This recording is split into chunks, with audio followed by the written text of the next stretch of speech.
नमस्कार विद्यार्थी मित्रांनो. केटीएचएम महाविद्यालय राज्यशास्त्र विभाग एम ए भाग 2 सेमिस्टर 3 या वर्गासाठी मी प्राध्यापक गणेश सुखदेव आपणा सर्वांचं स्वागत करतो. विद्यार्थी मित्रांनो, मॉडर्न पॉलिटिकल थॉट या विषयाच्या अंतर्गत पंडित जवाहरलाल नेहरू यांचे आधुनिक राजकीय विचार याविषयी आपण चर्चा करत आहोत. त्यामध्ये मागील काही भागात आपण पंडित नेहरूंचे राष्ट्रवाद, आंतरराष्ट्रवाद, लोकशाही, समाजवाद, त्याचबरोबर धर्मनिरपेक्षता या आदी महत्त्वपूर्ण विचार संकल्पनांचा आपण आढावा घेतलेला आहे. खरं तर विद्यार्थी मित्रांनो, आपल्याला माहिती आहे की पंडित जवाहरलाल नेहरू यांच्या विपुल अशा लेखनातून, त्यांच्या वक्तव्यातून अगदी तत्त्वज्ञानाला साजेसं असं एक चिंतन आपल्याला पाहावयास मिळतं. त्याशिवाय अगदी वस्तुनिष्ठ असा एखादा राजकारणी प्रशासकाला साजेसं असं एखादा तपशीलही आपल्याला त्यामध्ये दिसून येतो. म्हणजे काय, तर पंडित जवाहरलाल नेहरू यांच्या विचारांमध्ये आदर्शवाद व व्यवहारवाद यांचं सुरेख असं मिश्रण आपल्याला त्यामध्ये दिसून येतं. यातीलच एक महत्त्वपूर्ण जो विचार आहे तो म्हणजे क्रांतीचा विचार. पंडित जवाहरलाल नेहरू यांच्या दृष्टिकोनातून क्रांतीची संकल्पना काय आहेत, त्याचे सिद्धांत आणि त्याच्या पद्धती काय आहेत याची आज आपल्याला माहिती घ्यायची आहे. पंडित नेहरूंचा असा विश्वास होता, ते असं म्हणतात की मानवी जीवनामध्ये आणि इतिहासात क्रांती ही एक मूलगामी शक्ती म्हणून असते. कारण काय, तर जगातील प्रत्येक सजीव जी गोष्ट आहे ती शेवटी परिवर्तनीय असते. तसंच मनुष्याचं आयुष्य देखील हे एखाद्या पाण्याप्रमाणे प्रवाही असायला हवं असं नेहरू म्हणतात. म्हणजे पाणी जर प्रवाहित असेल तर त्याचं शुद्ध पण टिकून राहतं आणि ते जर साचून राहिलं, कुंठित झालं तर त्याचं डबकं तयार होतं. आणि म्हणून नेहरूंच्या विचारांमधून की मग जसं एखाद्या सजीवांमध्ये, प्रत्येक सजीवामध्ये ही परिवर्तनीयता आणि पाण्याचं जसं प्रवाहित्व असतं, तसं ही परिवर्तनीयता आणि हे प्रवाहित्व यामधून मानवाची क्रांती प्रवणता निष्पन्न होते असं नेहरू म्हणतात. काही लोकांना परिवर्तनाची भीती वाटते आणि मग ते त्याला प्रतिकार करायला लागतात आणि यातूनच क्रांतीची गरज निर्माण होते असं नेहरू म्हणतात. म्हणजे एखाद्या राष्ट्राच्या आयुष्यात जर गतिरोधाचा जर काळ आला असेल तर आपोआप त्याच्या क्रमशः त्याचं अधपतन, त्याचं दौर्बल्य त्यातून येतं आणि त्याच्या सर्जनशील कलांचा आणि प्रवृत्तींचा ऱ्हास होतो असं नेहरू सांगतात. आणि म्हणून मग अशा व्यवस्थेमध्ये राजकीय दास्य हे नाही, हे अटळ असतं आणि मग त्यानंतर पुन्हा तिथे क्रांती होते. नेहरू म्हणतात की हे जे चक्र आहेत हे नित्यक्रमाने घडत असतं. त्याचबरोबर नेहरूंच्या दृष्टिकोनातून समाजात स्थैर्य आणि सुरक्षा असल्यावाचून समाज जीवन उभं राहू शकत नाही असं नेहरू सांगतात. कारण काय, तर कधीकधी नेहरू असं म्हणतात की जनता जनार्दनाला ह्या ज्या गोष्टी आहेत तर त्या गोष्टी मिळू दिल्या नाहीत किंवा मिळू दिल्या जात नाही. कोणत्या? स्थैर्य आणि सुरक्षा. मग अशा वेळी ही जनता जनार्दन असते, जनतेला म्हणजे रक्तपाताची, हिंसाचाराची त्यांना कितीही घृणा असेल तरी ते क्रांती करण्याखेरीज त्यांच्यापुढे पर्याय नसतो, त्यांच्यापुढे ती गत्यंतर नसतं आणि म्हणून ते क्रांतीला उद्युग्न होतात, क्रांती करतात. त्यांना हिंसाचार नको असतो, त्यांना रक्तपात नको असतो, पण तरीही ते क्रांती करायला तयार होतात. क्रांतीत होणारी जीविताची आणि वित्ताची जी हानी असते तिला सदोष अशा सामाजिक राजकीय व्यवस्थेत घडणाऱ्या युद्धापेक्षा माफक आपल्याला दिसून येते. समाजातील अनिष्ट वास्तवाबद्दल जनतेच्या मनामध्ये असंतोष असणं, नेहरू म्हणतात की हे ठीक आहेत. कारण ह्या असंतोषाच्या अ, या असंतोषाच्याच अनुभवी सुधारणेची उर्मी नष्ट होण्याचा धोका असतो असंही नेहरू सांगतात. त्याचबरोबर क्रांतीने होणारे जे बदल असतात ते आमूलाग्र म्हणजे रॅडिकल स्वरूपाचे असले पाहिजेत असं नेहरू सांगतात. क्रांतीची साध्य सुधारणावादी क्लुप्त्यांनी आणि पद्धतीने कधीच मिळवली जाऊ शकत नाही असंही नेहरू म्हणतात. म्हणजे ज्या प्रमाणात जनतेला सोसावे लागते तितकी त्या जनतेची क्रांती ही अधिक आमूलाग्र आपल्याला असलेली दिसते. जनतेच्या ह्या उर्मी दुर्दम्य असतात. आव्हानांनी व आश्वासनांनी त्या थोपवता येत नाही. शोषणमुक्तीची समस्या ही तात्काळ सोडवावी लागते.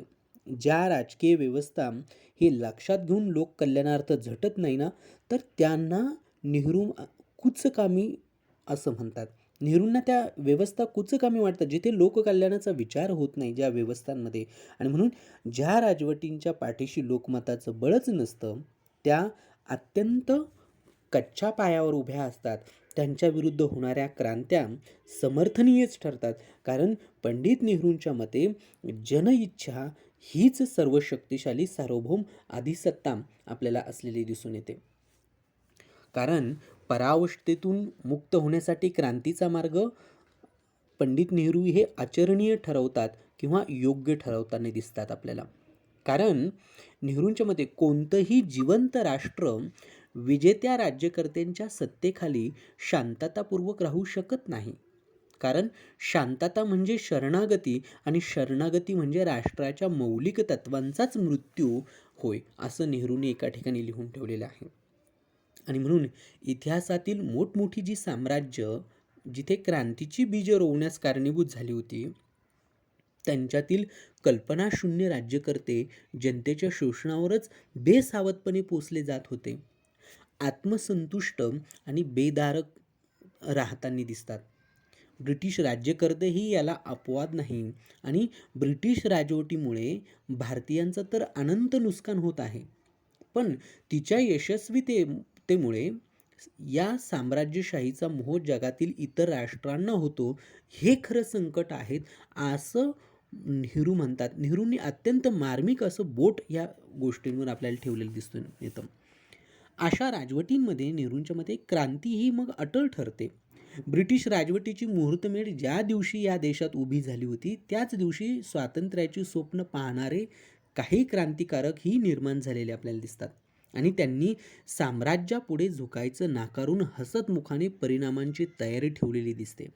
दिवसेंदिवस क्रांतीचा हा प्रवाह मोठा होणं हे अटळ आहे. क्रांतीखेरीज दास्याला अंत असत नाही. स्वेच्छानं कोणीही साम्राज्य कधीच माघारी घेत नसतात. आणि म्हणून तिथे क्रांती ही होणारच असते, ती तिथे आवश्यक ठरते. परकीय राजवटीखाली राष्ट्राच्या सर्वोच्च शक्तींचा कोंडमारा होत असतो. त्याची सर्जन क्षमता ओसरत असते, त्याचं नीतिधैर्य कोसळत असतं, आध्यात्मिक व सांस्कृतिक उपासमार होते. आणि म्हणूनच ती राजवट उलथून पाडण्यास दास्य राष्ट्र हे उद्युक्त होतात, असं नेहरू सांगतात. कारण ह्या परकीय राजवटीच्या ज्या सर्व राजवटी राष्ट्राच्या जेव्हा ह्या सर्व शक्ती कुंठित करते, तेव्हा ह्या राष्ट्रांमध्ये क्रांतीला लोक उद्युक्त का होतात हे पंडित नेहरू तिथे सांगतात. कारण त्याची सर्जनशीलता, त्याचं नीतिधैर्य, त्याचा आध्यात्मिक सांस्कृतिक उपासमार या सगळ्या गोष्टी उलथून पाडत असते ही परकीय राजवट. आणि म्हणून त्या राष्ट्रामध्ये, त्या राज्यामध्ये क्रांतीला आवश्यक असं वातावरण तयार होतं. अशा प्रकारे परकीय राजवट मोडून काढल्यावरही क्रांती पंडित नेहरू म्हणतात की संपत नाही. जरी परकीय राजवट निघून गेली याचा अर्थ लगेच क्रांती संपते असं नेहरू म्हणत नाही. तर नेहरूंच्या मते सामाजिक आर्थिक अरिष्टांना घालवण्यासाठी त्याच क्रांतिकारक ईर्षेने जनता पुन्हा कार्यप्रवण राहते. त्यामुळे नेहरूंना अभिप्रेत असलेली क्रांती ही केवळ विध्वंसक स्वरूपाची नाही आहे, तर तिला महत्त्वाची अशी रचनात्मक बाजू आपल्याला असल्याचं दिसून येतं. परकीय सत्तेविरुद्धची क्रांती आक्रमक व आमूलाग्र असायला पाहिजे असं मानणारे नेहरू सामाजिक आर्थिक परिवर्तनाबाबतच्या क्रांतीमागे ती कितीही आवश्यक व तातडीची असली तरीही दूरदृष्टी असावी असा आग्रह धरताना दिसतात.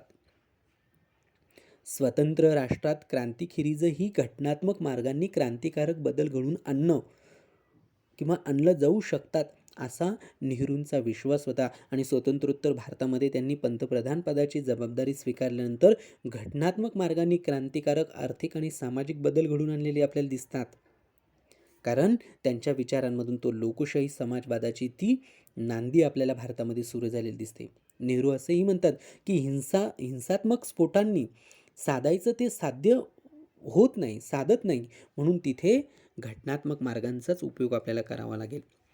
राज्यक्रांतीच्या बाबतीतील नेहरूंचे विचार गांधी तत्त्वज्ञानाने प्रभावित झालेले होते, परंतु सर्वच बाबतीत त्यांनी गांधीजींचे विचार जसेचे तसे स्वीकारलेले आपल्याला दिसत नाही. साधनसूचिता, सत्याग्रह, राजकारणाचे नैतिकीकरण इत्यादींवर गांधीजींनी दिलेला जो भर होता तो पंडित नेहरूंना मान्य होता. भारताचे स्वातंत्र्य म्हणजे परकीय सत्तेपासून मुक्तता, त्याचप्रमाणे शोषणापासूनही मुक्तता, हा जो गांधी प्रणीत अर्थ होता तो नेहरूंनी स्वीकारला. कारण राजकारण अध्यात्मपर बनवणं ही कल्पना मला फार रम्य वाटली. अर्थातच या शब्दाचा अर्थ कोणीही संकुचित धर्मभावनेने घेऊ नये. उच्च ध्येय प्राप्त नेणारे मार्ग ही उच्चच असावायला पाहिजेत. हे तत्व नैतिकदृष्ट्याच केवळ नव्हे तर व्यावहारिक राजकारणाच्या कसोटीला उतरण्याच्या दृष्टीने देखील विशुद्ध आहेत, असं मला वाटतं, असं पंडित नेहरूंनी एका ठिकाणी नोंद केलेली आहे. म्हणजे नेहरूंनी त्यांच्या शब्दामध्ये अत्यंत गांधीप्रणीत ही जी शोषणमुक्त परकीय सत्तेपासून मुक्तता ही जी गोष्ट होती ही मात्र स्वीकारले. राजकारणाचा अध्यात्मपर स्वीकारलेला आहे, पण ते त्याला धार्मिक संकुचित भावनेने घेऊ नयेत असं देखील त्यामध्ये सांगताना आपल्याला दिसून येतात. कारण मार्ग चोख नसले की पुष्कळदा ते ध्येयाची नासाडी करतात व मग नव्या समस्या आणि नव्या अडचणी उपस्थित होताना आपल्याला दिसतात. आणि म्हणून नेहरूंच्या दृष्टिकोनातून मार्ग हे चांगले विशुद्ध असले पाहिजेत. शिवाय हीन मार्गांच्या बरबटीतून पाय भरवीत जाणं ही व्यक्तीच्या आणि राष्ट्राच्या स्वाभिमानाला काळिमा लावणारी गोष्ट आहेत, अशी ही भावना नेहरूंची होती. हे आपल्याला नेहरूंच्या विचारांमधून, त्यांच्या लेखन कार्यामधून पंडित नेहरूंची राज्यक्रांतीबद्दलची आपल्याला असणारी भूमिका स्पष्ट होताना दिसून येते, ती व्यक्त होताना दिसते. खरं तर पंडित नेहरूंना क्रांती मान्य असली तरी भूमिगत आणि गोपनीय किंवा अगदी षडयंत्री क्रांती त्यांना अमान्य होती. अर्थात गांधीजींनी इतके गोपनीयतेचे त्यांना वावडे नव्हतं. पण गोपनीय क्रांतीमुळे नीतिधैर्य कोसळतं हे मात्र ते मान्य करूनही चळवळीला काही प्रमाणात खाजगीपणा असणं हे हितवाह आहे, असं आपलं मत त्यांनी गांधीजींना आपल्याला कळवलेलं दिसून येतं. गांधीजींनी सबंध राष्ट्राला आत्मक्लेशाचा मार्ग दाखवण्याचा आणि अवलंबण्याचा सल्ला दिला होता. पंडित नेहरूंनाही त्या मार्गाचे अंगभूत सामर्थ्य प्रतीत झालेलं आपल्याला दिसतं. पंडित नेहरू लिहितात की उद्दम अशा साम्राज्यशाहीच्या आधिभौतिक सामर्थ्यापुढे शिर झुकवण्याचे हजारो लोकांनी नाकारले. देश भरडला गेला, घरदार मोडून पडले, आत्मसोकियांना हाल अपेष्टा सहन कराव्या लागल्या, तरी बेहत्तर, पण मन कुणाला विकणार नाही असा निर्धार त्यांनी दाखवला. म्हणजे असे गौरवयुक्त शब्द नेहरूंनी या संदर्भात नोंदवलेले दिसतात. शासनाचं कौर्य ओढावून या कार्यकर्त्यांनी जनतेसमोर आणि जगासमोर राजवटीचे उघडं नागडं असं अकराळ विकराळ स्वरूप उभं केलेलं आपल्याला दिसून येतं. अशा प्रतिकारासमोर हात टेकण्याखेरीज कोणत्याही आधी सत्तेला गत्यंतर नाही, असं पंडित नेहरूंना वाटतं. भारतीय राज्यक्रांतीची वैशिष्ट्ये म्हणजे तिचे असहकार, सत्याग्रह आदी सगळे मार्ग जे अहिंसेवर आधारलेले आहेत. हिंसक मार्ग ते वापरण्याचे अधपतन घडवून आणतात आणि ज्यांच्या विरुद्ध ते वापरले जातात त्यांचाही मनोभंग ते करतात. या कारणांसाठी गांधीजींचा हिंसेच्या वापराला तत्वताच जो विरोध होता तो पंडित नेहरूंनीही अहिंसेच्या आचरणात अंगीकार केला आणि तरीही अहिंसेच्या तत्त्वज्ञानाबाबत त्यांना काही गंभीर शंका देखील आपल्याला असल्याचे दिसतात. समूहांना अहिंसेची सगळी तत्त्व समजू शकतील यावर त्यांचा विश्वास नव्हता. कारण त्यांच्या मते अहिंसेचा अवलंब करण्यापूर्वी तो करणाऱ्यांच्या मनाची खूप अशी तयारी व्हावी लागते. दृष्टपणा, कोतेपणा, सूडबुद्धी किंवा दुराचार इत्यादींवर त्याला विश्वास मिळवावा लागतो. हिंसाचार कुणालाच आवडत नाही, पण कित्येकांच्याच व्यक्तित्वाचा तो अविभाज्य घटक बनून जातो. त्याचप्रमाणे हिंसा व अहिंसा यांच्या सरहद्दी नेहमीच स्पष्ट नसतात. नैतिक शक्ती कित्येकदा शारीरिक शक्तीपेक्षा मोठी हिंसा करू शकते असं नेहरूंना वाटत होतं. अहिंसा म्हणजे सत्य हे समीकरण ते मान्य करू शकत नाहीत. त्याचप्रमाणे हिंसाचार वाईटच असे हेही त्यांना पटत नाही. गांधींनी देखील हिंसाचाराला भित्रेपणा, पलायनवृत्ती, गुलामगिरीपेक्षा अधिक चांगलं ठरवलेलं आपल्याला माहिती आहे. तसंच नेहरूंच्या मते या तीन गोष्टींच्या जोडीला आणखीन कित्येक गोष्टी सांगता येतील. त्यामुळे प्रत्यक्ष क्रांतीत अहिंसेचं तत्त्व अतिरेकी मर्यादेपर्यंत ताणवायला नेहरू तयार नव्हते. म्हणजे चौरी चौरा येथील हिंसाचार झाल्या कारणाने गांधीजींनी असहकाराची चळवळ मागे घेणं पंडित नेहरूंना मुळीच पसंत नव्हतं. कोणत्या तरी कोणत्या तरी प्रयत्नाने, एखाद्या घटनेने काही ठिकाणी किरकोळ हिंसाचार जर घडला तर त्यामुळे राष्ट्रहिताची चळवळ थांबवणं उचित ठरणार नाही, असं पंडित नेहरूंनी स्पष्ट मत तिथे नोंदवलेलं आपल्याला दिसून येतं. आणि असा हिंसाचार कधीच पूर्णपणे थांबवता येणार नाही, हे पंडित नेहरूंचं म्हणणं होतं. लोकांना जरी अहिंसेचे प्रशिक्षण दिलं तरी पोलीस त्यांना हिंसा प्रवृत्त करतीलच. मग अहिंसा हे शूराचे शस्त्र वगैरे जे गांधी तत्वज्ञानात आहे ते नेहरूंना मान्य होते, तरी त्यांच्या अत्युच्च आदर्शवादी स्वरूपामुळे त्यांना ते संपूर्णपणे स्वीकारणं शक्य नव्हतं. एक धर्म किंवा संप्रदाय म्हणून नव्हे तर परिणामांना लक्षात घेऊन त्याला त्याज्य किंवा त्याला स्वीकार्य ठरवले पाहिजेत, असं पंडित नेहरू म्हणतात. एक व्यक्ती अहिंसेचा धर्म म्हणून अंगीकार करू शकते, पण काँग्रेससारख्या राजकीय संघटनेचा तसं तसे करणं त्यांच्या मते ते अशक्य होतं. म्हणजेच अहिंसेचा स्वीकार नेहरू करतात ते कोणत्याही तात्विक किंवा नैतिक कारणासाठी नसून एक व्यवहार्य गरज म्हणून ते करताना दिसतात. सशस्त्र क्रांती अशक्य आहे हे एक कारण त्याच्या पाठीमागचं आहे, ते अहिंसेचा स्वीकार करतात म्हणून. आणि दुसरं असं की हिंसात्मक मार्गांपेक्षा अहिंसात्मक मार्गांनी साधणारा जो परिणाम आहे तो अधिक दूरगामी आणि इष्ट परिणामी होईल, असं पंडित नेहरूंचं मत होतं. हिंसाचार संघटित असला तर तो फलद्रूप होऊ शकतो. भारतीयांजवळ त्यासाठी लागणाऱ्या संघटनांचा आणि प्रशिक्षणाचा एकंदरीतच अभाव आहे, हे नेहरू विसरू शकत नव्हते. त्याहीपेक्षा अहिंसेचं फळ हे खात्रीशीर आणि मोठं मिळेल, म्हणून अहिंसा हवी असा फलदायी दृष्टिकोन घेताना आपल्याला नेहरू दिसून येतात. हिंसेपेक्षा ते गुलामगिरीला अधिक वाईट मानतात. अहिंसक गुलामगिरीपेक्षा हिंसक स्वातंत्र्य बरं, अशी त्यांची धारणा होती. परंतु तरीही अहिंसा ही युद्धाप्रमाणेच एक प्रभावी अशी शक्ती असून तिच्यामध्ये पौरुष, शौर्य, पराक्रम, सत्सद्विवेक तसंच शिक्षण, संशोधनादी गुणांना उत्तेजन ते देत असतं, असं देखील ते मानताना दिसतात. अहिंसा ही युद्धाचा नैतिक पर्याय आहे, असं पंडित नेहरूंना वाटतं. ती केवळ नकारात्मक संकल्पना नसून एक सक्रिय, प्रवाही, चैतन्यदायी शक्ती आहे. ती परावस्थेतून गतधैर्य व असहाय्य झालेल्या व्यक्तींना व राष्ट्रांना नवा जोम, नवी शक्ती, नवा आत्मविश्वास देत असते. अहिंसेच्या या गुणांसाठीच व परिणाम क्षमतेसाठी पंडित नेहरूंना ती हिंसेपेक्षा चांगली वाटते, स्पृह्य वाटते. आणखीन एका कारणासाठी ते अहिंसेची बाजू घेतात, ते म्हणजे अहिंसेच्या अवलंबाला त्यांच्या मते मोलाची अशी लोकशिक्षणाची बाजू आहेत. सत्याग्रह, सत्याग्रहींना सर्वांवर आपल्या प्रतिपक्षावरही प्रेम करायला शिकवणारी ती आहेत. त्यांच्याबद्दल आकस व सूडबुद्धी ठेवू देत नाही. उलट हिंसेने सूडबुद्धी उफाळते. एका युद्धाच्या अखेरीतच पुढच्या युद्धाची बीजे रोवली जातात. 1942च्या चळवळीत झालेली प्राणहानी आणि वित्तहानी तिच्या व्याप्तीच्या मनाने अगदीच थोडी होती, याचं उत्तर नेहरूंनी अहिंसेमध्ये शोधलेलं दिसून येतं. अहिंसक क्रांतीत दहशतीला, हिंसेला किंवा दंडाला, कटांना स्थान नाही. तरीही ती इतर क्रांत्यांपेक्षा परिणामता कुठेही उणी पडताना दिसत नाही. तिलाही इतर क्रांत्यांइतकंच धारिष्ट्य आहेत. शुष्कता, स्वार्थ त्यागाची गरज असते.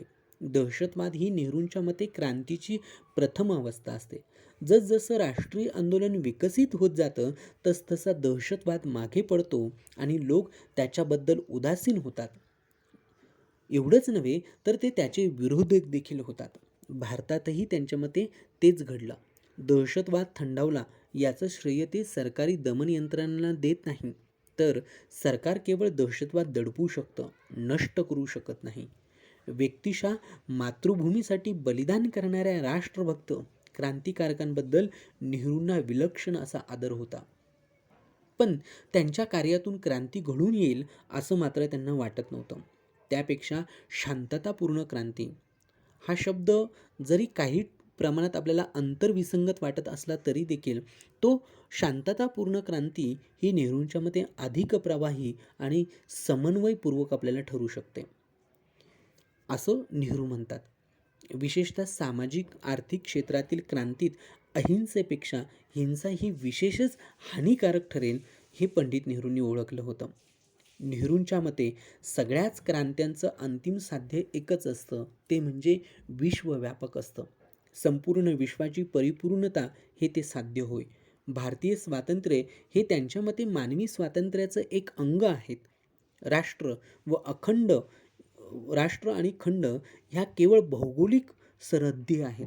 प्रश्न साऱ्या मानवजातीचा आहेत, जागतिक आहेत. ते केवळ एका राष्ट्राने सुटून चालणार नाही, कारण त्यामुळे त्रास थांबणार नाहीत.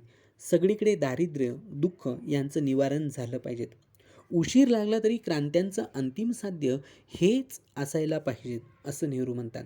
कारण तसं झाल्याखेरीज समताधिष्ठित, शोषणमुक्त, सर्जनशील, पुरोगामी, स्थितिस्थापक, सहकार्यधिष्ठित असा जागतिक समाज अस्तित्वात येऊच शकणार नाही आणि मानवमात्राची मुक्ती होऊन आधुनिक सभ्यतेवरील संकट हे टळू शकणार नाही, असं नेहरूंना वाटत होतं.